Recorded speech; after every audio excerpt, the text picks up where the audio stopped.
Okay, this is Ringwalk Media in association with Red Lion Specialist Cars, Highland Whisky Clan, one-to-one boxing gyms. Listen, here we are. We have a Canadian Olympian with us, TAAM THIBEAULT. Have I got it right? TAAM THIBEAULT. THIBEAULT. Yeah. Got it right. I knew I was going to get that wrong. It's not as complicated as it looks. It's just THIBEAULT. Well, listen, now I know. I've been told. Well, listen, we're here at the MVP Media Day over in England, and what a lovely, beautiful, hot day. Yeah, it's wonderful. I know. When I moved here, everyone said it rained all the time, but honestly, we've had a wonderful spring, beautiful summer so far. So, I mean, I'm not too upset about it. Well, listen, you have got a big night coming up, historic night over in New York. You must be over the moon and can't wait to get in there. Yeah, I mean, I'm pretty excited. Like, this is an incredible opportunity. But at the end of the day, it's another boxing fight, right? No matter where it happens, or it could be in MSG, it could be in. I've fought with chickens in my background, okay, just to give you guys an idea, right? I've been to multiple world games. I've been to the Olympic games, so like these big stages is something that I'm very used to. And even though it's an incredible opportunity, I'm very grateful to be there. It's just another day in the office. Well, listen, you're a two-time Olympian. How does that compare with now being in the professional game and being on these world stages? I mean, it's definitely different. It's like the best way I could compare it, the two like different sides of boxing is like two different events in athletics, right? So Sure. You've got the sprints and you got the longer runs, right? So now I'm in a different event. So it's interesting for the transition and to see like how professional boxing is a little bit slower pace, a little bit more tactical than amateur boxing, where it's just more of a sprint. But it's exciting. I love being here, and it's really, really interesting so far. Well, listen, this is a massive show. It's almost going to be a historic show with lots of top names in the women's sport certainly attending. How have you sort of taken your training camp into this fight? Because I know everyone says, what have you done different, etc., etc., but this is a really big special occasion. Yeah, but the thing is, I don't need to change my recipe. I don't need to change anything. Like I'm someone that is very committed to the process, someone who's very disciplined in and outside of the gym. So, I trusted my coaches, I trusted my training camp, and I prepared the best that I could. That's all I can do. I don't need to do huge changes. I think I've already made a really, really big one. I mean, I moved from Canada to the UK about 10 months ago now. So you're ready? Yeah, really, honestly. Well, listen, you're down here with Peter Taylor in the gym here, and it's a great place, isn't it, to train and to meet people. Madison Square Gardens, historic venue.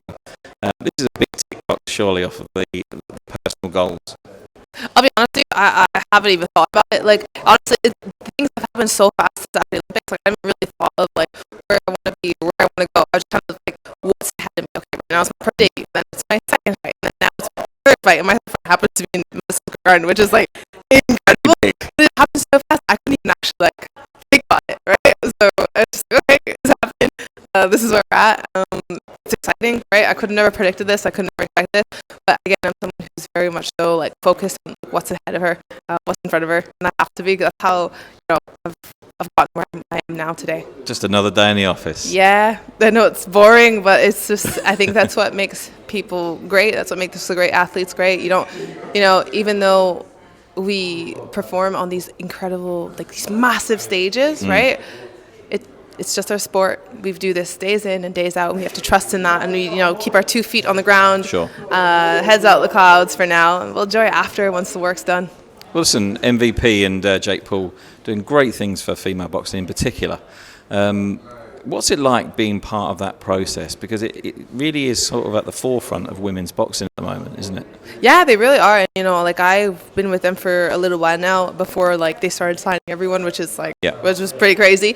But I think it's going to be something great, right? I think that hopefully what this does is it allows for little girls to know that it's possible to be able to do this and to be able to fight on these big stages and to be able to be a professional athlete in our sport. It's not something that was necessarily as probable, I would say, but now it's becoming more and more. And so hopefully like this impact is shown in the grassroots. That's really what's going to make a huge difference. And I think that, if you're talking about the politics side of the business, women notoriously don't get paid as much as the men. But I see that gap closing a lot now because the productions are bigger, the interest is higher, the places are better. That's about time, is what I say to that, isn't it?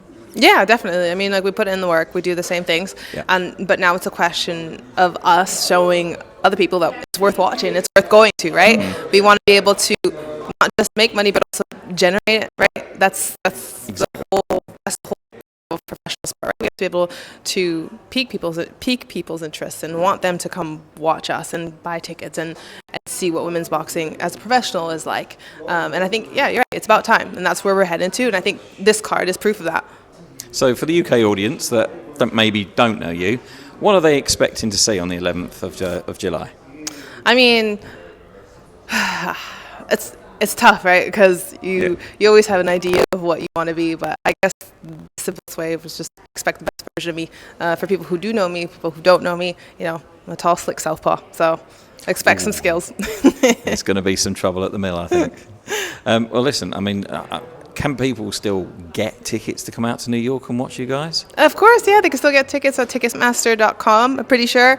I know I've got loads of family coming and people driving down to support me, but the more the merrier, so come on down. Well, listen, we wish you all the very, very best and hope that this journey continues on and bigger and better venues as well. And I've got a funny feeling we'll be seeing a lot more of you. I hope so. Thank you. Thank you so much.